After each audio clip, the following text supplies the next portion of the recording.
Jumpa lagi Scan bersama Bung Firdaus Ilyas. Iya, berjumpa lagi kita Bung Meldi. Apa kabar? Kabar baik ya. Kemarin brother Lucky Jani ya, telah mulai masuk ke aktivisme di Indonesia ya, setelah pernah juga di istana, kemudian keluar istana dan memberikan inisiatif ya untuk melakukan pengawalan pemilu. Nah, Bung Luki ini sebenarnya orang yang tepat ya untuk pengawalan pemilu karena dia punya pengalaman panjang di forum rektor untuk pengawalan pemilu, sehingga dia sebagai seorang civil society, sebagai tokoh LSM atau tokoh NGO yang tepat untuk ketika bangsa membutuhkan untuk pengawalan pemilu, dan Bung Luki mengeluarkan program Jaga Pemilu. Saya kira ini mobilisasi ini harus diikuti oleh kelompok-kelompok masyarakat, mahasiswa, Bung Firdaus, anak-anak muda, dengan kekuatan sosial media sebenarnya Jaga Pemilu ini bisa berjalan dengan baik gitu ya, karena semua anak muda kan ada di pelosok kita dan semua anak muda sekarang udah literasi dengan penggunaan handphone dan dia juga punya sosial media dan itu bisa diupload di sosial media, sehingga sepertinya Jaga Pemilu ini akan berjalan dengan baik ya, karena adanya teknologi sosial media, Bung Firdaus.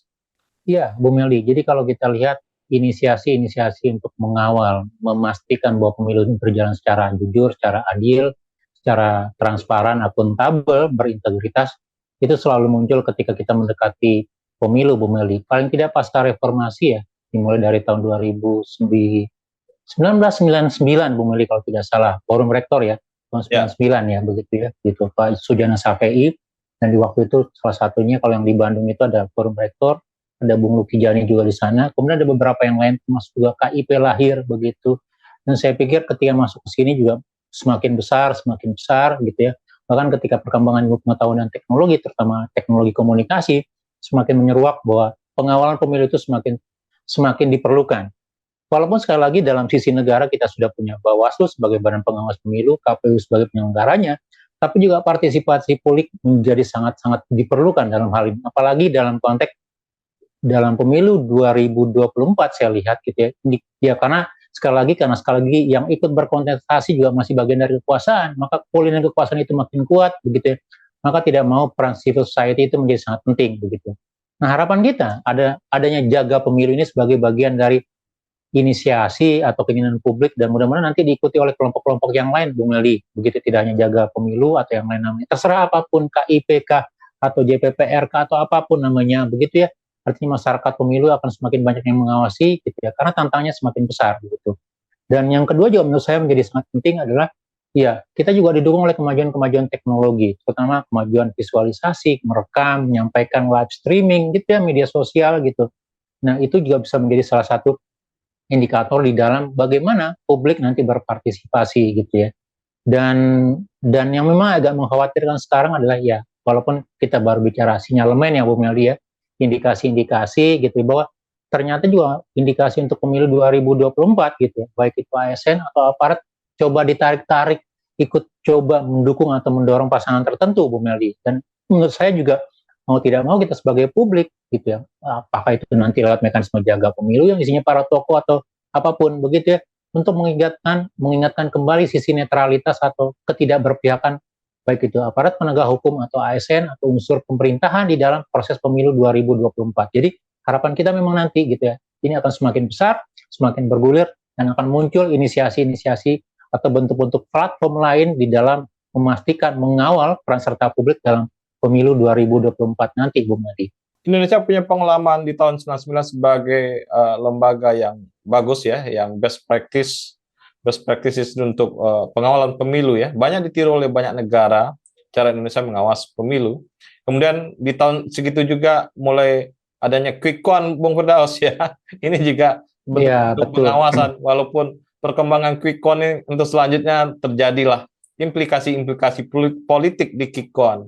Nah, saya kira sejarah masa lalu di Indonesia tentang penguasaan pemilu ini dilanjutkan untuk saat ini ya, karena udah mulai terjadi deviasi-deviasi di pemilu di Indonesia, sehingga eh, pengawasan pemilu ini perlu dilakukan lagi, Bung Firdaus ya, dan eh, mesiasnya Bung Luki akan turun lagi untuk melakukan eh, praktek-praktek ya jujur, adil segala macam dalam pemilu, dan Bung Luki akan siap untuk mengupayakan pengawasan sehingga nilai-nilai itu berjalan dalam pemilu kita saat ini, Bung Firdaus.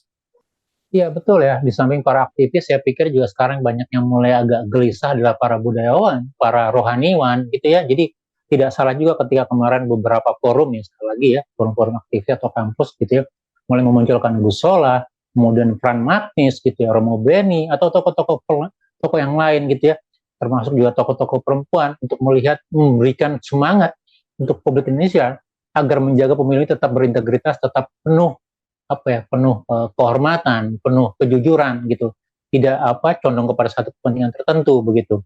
Dan ini menjadi komplement di dalam instrumen-instrumen sipil yang ada, Bu Meldi, baik itu ormas atau kelompok-kelompok, ataupun juga nanti ada semacam ya mungkin inisiasi teknologi ya, semacam pemilu 2014 atau 2019, di mana publik juga bisa melakukan semacam mekanisme tabulasi, perhitungan, kemudian melihat bagaimana dalam proses-proses yang ada di masing-masing daerahnya masing-masing gitu ya, apakah memang berjalan secara transparan gitu, secara jujur tanpa intimidasi gitu dalam proses pemilu ini gitu.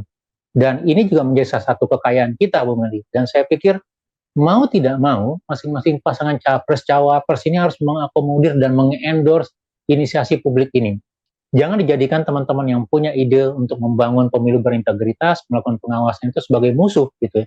Termasuk juga nanti oleh aparat gitu. Jangan juga nanti aparat meletakkan mereka sebagai kelompok yang ingin mengacak-ngacak pemilu, ingin meruntuhkan satu pasangan tertentu, tidak begitu. Jadi inisiasi atau keinginan publik untuk mengawal pemilu adalah murni dalam konteks bagaimana menjaga pemilu itu berintegritas sehingga menghasilkan pemimpin yang benar-benar legitimate, yang benar-benar membawa aspirasi atau kepentingan publik, Bu Meldi. Dan saya pikir memang nanti tantangannya tidak hanya dari sisi peserta pemilu ya, tapi juga bagaimana nanti KPU mengakomodir ini, memberikan semacam ruang kepada mereka untuk tampil gitu ya. Kemudian juga aparat penegak hukum atau aparat keamanan memberikan garansi tidak akan mengutak-atik, tidak akan mengganggu kerja-kerja civil society dalam melakukan pengawasan, Bu Meldi. Itu yang mesti kita ingatkan, itu yang mesti kita coba tagihkan, pastikan kepada mereka, Bu Meldi.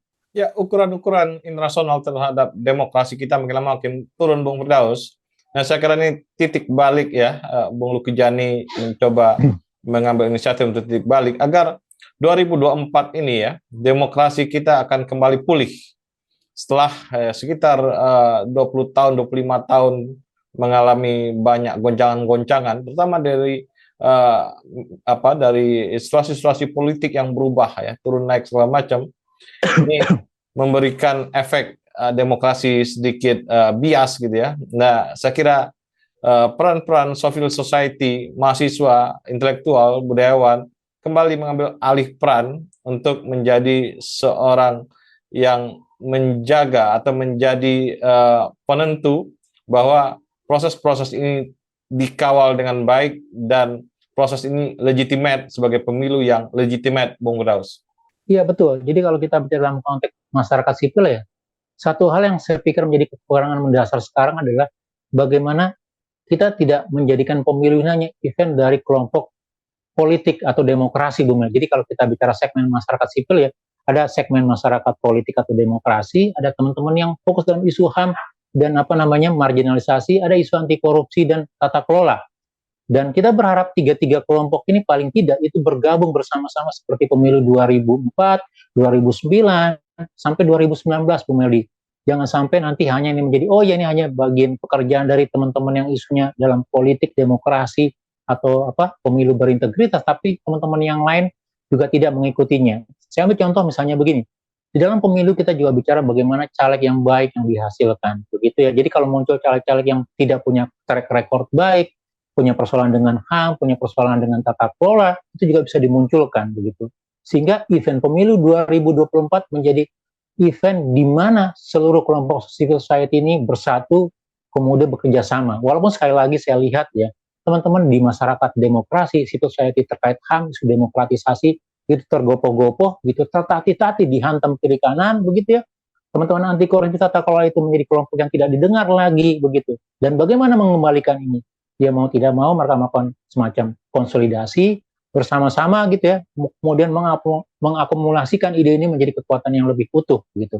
Jadi tantangannya, kalau di teman-teman aktivis di organisasi masyarakat sipil juga masih tidak cukup solid, saya juga tidak yakin apakah ini juga akan sampai ke masyarakat di bawah, Bu Meli. Jadi kita berharap ada semacam trigger, ada semacam leadership di teman-teman masyarakat sipil, sehingga mengawal pemilu, menjadikannya berintegritas, itu semakin kuat dan semakin kuat, sehingga memiliki legitimasi atau kekuatan yang berpengaruh nanti, Bu Meli.